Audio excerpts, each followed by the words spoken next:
alcoolismo é um problema de saúde pública que transcende o indivíduo. Ele gera sofrimento, rompe laços e cria dinâmicas familiares complexas, muitas vezes marcada pelo silêncio, pela sobrecarga e por uma profunda tristeza. Esse é um projeto de aprendizagem baseado em problemas, e fomos desafiados a analisar um caso real da nossa comunidade e buscar soluções para o sofrimento humano.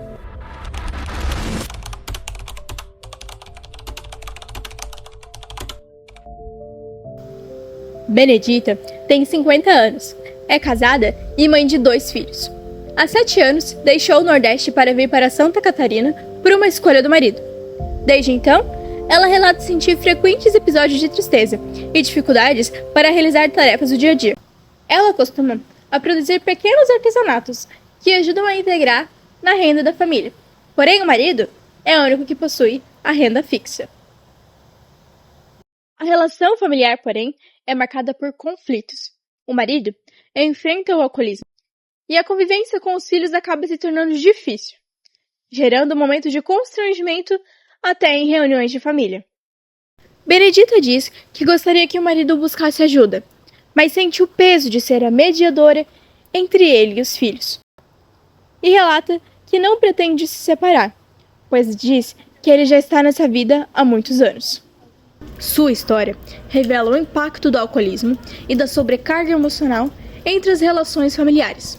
Um relato sensível entre tantas mulheres que tentam manter o equilíbrio em meio ao sofrimento. O sofrimento de Benedita é multifacetado. O marido enfrenta o alcoolismo e a convivência com os filhos se tornou marcada por constrangimentos e conflitos. Ela tenta mediar as brigas, deseja que o marido busque tratamento, mas afirma que ele já está nessa vida há muitos anos. Apesar do desgaste, não pensa em encerrar o casamento, uma realidade que reflete o cotidiano de muitas famílias brasileiras. Como equipe, analisamos o caso sob uma perspectiva psicossocial e política. Identificamos fatores como migração, dependência financeira e uma rede de apoio fragilizada. A vulnerabilidade e risco social. O alcoolismo impacta a dinâmica familiar e afeta a saúde mental de todos. Este caso se enquadra em mais de uma política pública. Ele tem vínculo direto com o SUS, pela necessidade de tratamento do alcoolismo e pelo sofrimento mental da Benedita. A psicoterapia individual é, portanto, fundamental, mas o caso exige uma ação intersectorial. A recusa do marido em buscar ajuda é uma barreira. Sugerimos uma busca ativa via agente comunitário de saúde, para sensibilizá-lo ao tratamento no CAPS-AD, que é o Centro de Atenção Psicossocial a Álcools e Drogas. O CAPS-AD, especializado em transtornos relacionados ao uso de álcool e drogas, pode oferecer atendimento terapêutico, grupos de apoio e acompanhamento médico para o marido, com foco na redução de danos e reinserção social. Para os filhos, é importante o acompanhamento psicológico, preferencialmente em grupo, visando o fortalecimento emocional e a prevenção de padrões disfuncionais. O CRAS pode atuar junto à rede escolar e de saúde, provendo escuta, orientação e suporte psicossocial. O acompanhamento familiar pelo CRAS, SUAS, também é vital para mediar os conflitos e proteger os filhos, visando a qualidade de vida e a dignidade de todos os envolvidos. Para compreender as possíveis intervenções da psicologia no caso da Benedita, consultamos uma profissional da área clínica, a Edivânia, que destacou a abordagem da terapia cognitivo-comportamental como eixo central. No primeiro momento, eu avaliaria a questão de vida total da paciente, hábitos alimentares, atividade física, porque tudo isso pode impactar no humor. avaliaria a necessidade da medicação ou não, se é um caso extremo ou se as estratégias terapêuticas já seriam suficientes, e alinharia os objetivos, entendendo o que ela quer trabalhar primeiro. Baseada na TCC clássica, eu iria para a identificação de distorções cognitivas. A partir daí, trabalhar reestruturação cognitiva, mudanças de pensamento, constatação de evidências e o questionamento socrático. Aplicaria técnicas de autorregulação emocional e psicoeducação, orientando o paciente sobre como lidar com as emoções como tristeza, ansiedade, raiva e o medo. Eu também abordaria a função dela como mediadora entre o marido e os filhos, ajudaria a entender o que é responsabilidade dela e o que pertence ao outro, limites fundamentais. E sobre a procrastinação, buscaria identificar gatilhos, se emocionais, cognitivos ou contextuais, e aplicaria estratégias comportamentais específicas. Também conversamos com a psicóloga infantil Manuele, que nos trouxe uma visão mais voltada a como foi a infância desses filhos que hoje já são adultos. Bom, primeiro que viver em um ambiente instável com alcoolismo e dependências emocionais é algo muito difícil, justamente por causa da constante instabilidade. Os filhos, em muitos casos, acabam assumindo o papel de querer salvar os pais. Eles podem sentir culpa pelas situações e acreditar que são responsáveis por mudar o que está acontecendo. No caso do pai, por exemplo, tentam tirá-lo do alcoolismo.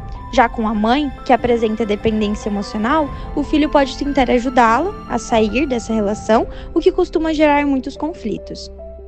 A famosa rebeldia, que aparece nesse contexto, muitas vezes não é de fato a rebeldia.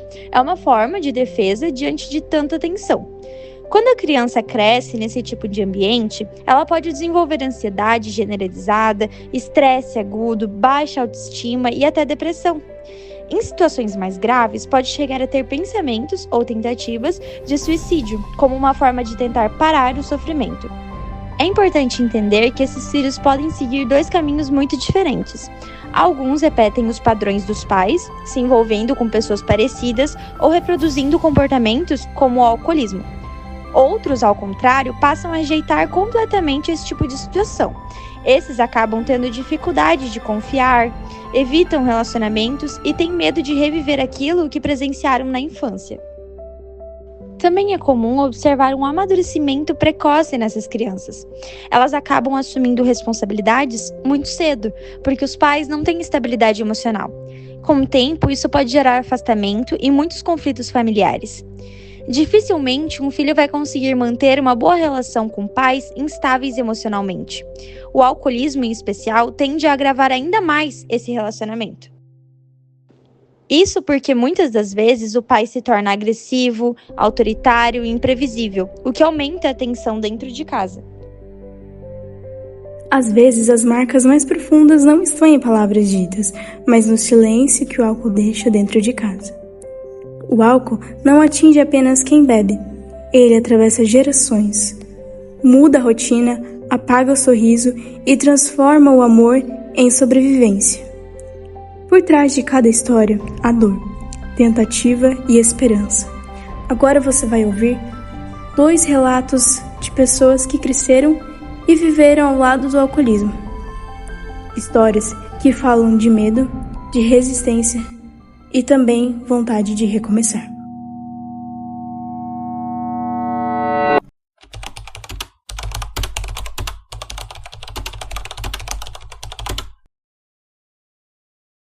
Você poderia contar um pouco sobre como foi o início do relacionamento de vocês? A gente era bem jovem, adolescente ainda, então éramos meio que criança, assim. Era mais por um interesse de adolescência mesmo. Em qual momento o consumo de álcool começou a se tornar uma preocupação para você?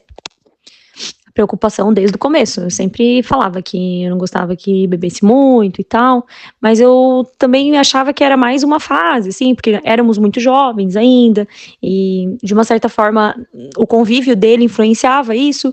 Então, no começo me preocupava, mas eu não dava uma atenção tão grande, porque eu imaginava que fosse diminuindo aos poucos. De que forma você acha que o alcoolismo ele afetou o relacionamento de vocês? E qual foi o momento mais difícil, assim, durante esse período? Afetou porque trazia constrangimento e principalmente porque quando íamos em festas, essas coisas assim, daí ele perdia a noção de ajudar, né, a cuidar ali das crianças, a trazer os filhos com segurança para casa, e também porque não tinha hora para vir para casa. Isso me aborrecia muito, a gente ficava, não, eu dizia, agora vamos, tínhamos filhos pequenos, épocas de recém-nascido e tudo mais, e daí nunca queria vir para casa porque ficava bebendo até na hora que cansasse ou que ficasse muito tarde. E como que você se sentia ao lidar com essas recaídas ou essas promessas de mudança durante o casamento? No começo eu encarava de uma forma... Eu acho que no começo a gente tem mais paciência, né? A gente discutia, brigava, eu pedia pra mudar e tal. Aí no outro dia ele falava que ia diminuir, às vezes até acontecia, passava algumas semanas que diminuía um pouco, ou íamos em algumas festas e se controlava, e aí daqui a pouco voltava tudo a estaca zero, aí ia testando a paciência de novo, até que chegava um período que brigávamos de novo, conversava, e aí dizia que ia mudar, que ia diminuir. E você teve apoio de amigos, familiares? Você procurou terapia? Como que foi? Então, os meus pais batiam contra também o abuso, né, do álcool. Ele falavam também, conversavam com ele, como ele tinha gostava bastante deles, assim, ele não fazia, mas ouvia. Mas para separação eu não tive apoio de ninguém. A segunda pergunta era se você procurou terapia, apoio, enfim. Sim, eu fiz terapia durante 1 ano e meio, 2 anos.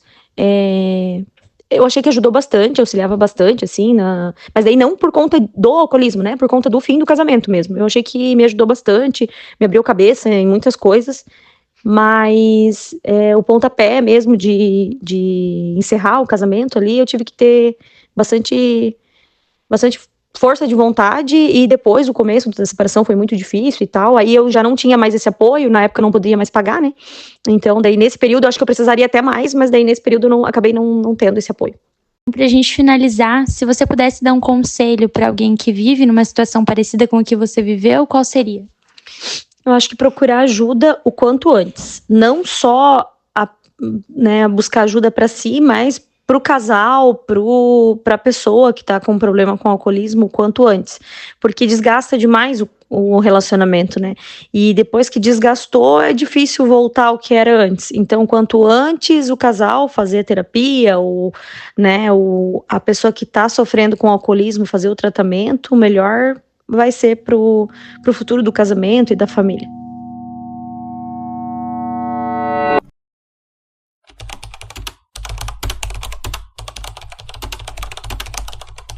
Há 5 anos atrás, a minha mãe buscou um profissional de psicologia para me atender, para começar o tratamento por uma dificuldade que eu tinha. Nisso, minha mãe descobriu que ela também tinha a mesma dificuldade e ela foi diagnosticada com TDAH, assim como eu. Minha mãe foi diagnosticada com TDAH tardio, ela vai fazer 45 anos. E, enfim, nesses momentos que a gente descobriu que a gente tinha a mesma situação, o mesmo problema, a minha avó falou que a gente ia buscar um psicólogo, um psiquiatra era coisa de maluco, que só ia no psicólogo, no psiquiatra quem era louco da cabeça. E os idosos, as pessoas mais de antigamente, têm esse pensamento, porque antigamente a psicologia não era algo tratado realmente como normal, né? Mas nisso, a minha avó foi atrás e começou um tratamento também e tudo mais. E também para aprender a lidar com as situações da vida, porque o meu avô era um alcoólatra, ele ainda bebe, mas não como antes, né, a ponto de bater nas minhas tias, na minha avó, na minha mãe. E hoje em dia, minha avó aprendeu a se impor, que coisa que antes ela não sabia, porque ela era uma pessoa muito submissa, né, ao marido, que tem essa questão. Eles casaram muito novos, porque minha avó e meu avô passavam por dificuldades, e para se manter, para se sustentar juntos. E nesse quesito dela começar a ter um tratamento, ela começar a se conhecer, ela compreendeu, começou a se impor nessas situações e aprendeu a se impor, assim, com o meu avô, coisa que não tinha antes. E hoje a situação deles, a convivência com a família e tudo, é muito melhor agora, e graças à psicologia. O caso de Benedita e os relatos trazidos pelas nossas colegas nos ensina que o sofrimento humano emerge quando a vida encontra barreiras, e a psicologia tem o papel ético de construir caminhos para superá-los.